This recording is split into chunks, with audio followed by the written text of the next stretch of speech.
We actually make over 35,000 decisions on an average day. What should I do? How should I go about it? Should I say something? Is this important? We're constantly making decisions. You're probably making one right now. Should I watch the end of this video? This guy's really not interesting. Hold on, it gets more interesting.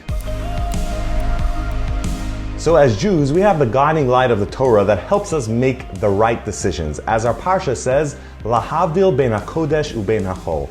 We differentiate between what's holy and what's mundane. We constantly have to ask ourselves when we're making a decision, is this going to pull me up and make me holier or pull me down? Is this going to make the world a better place or decrease its holiness? This is the way we have to factor in when we make decisions. The Kaf HaChaim points out that these words are very similar to other words that we know from Havdalah. We say, Hamavdil ben Kodesh l'chol.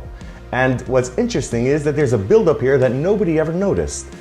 The first bracha in Havdalah begins with Borei Pri Hagafen, which is a blessing that we make by tasting it with our mouth. The next bracha is Borei Minei Besamin, which is a blessing we make by smelling it with our nose.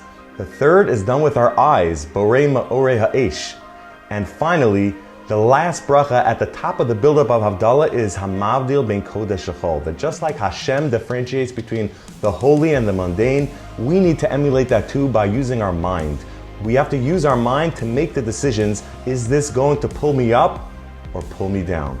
Rabbi Dr. Abraham J. Twersky says that we have to realize that regardless of what the outcome is, and if it seems like our decision ended up being a bad decision, the outcome has nothing to do with the decision, because our good and bad decisions are based on how we made them, not on the consequences. The consequences is up to Hashem. We leave it up to Hashem. Whatever's supposed to happen is going to happen. Our job is to try to make the best decisions with the information that we have, making the decision between what's Kodesh and what's Chol. Happy decision making and have a great Shabbos.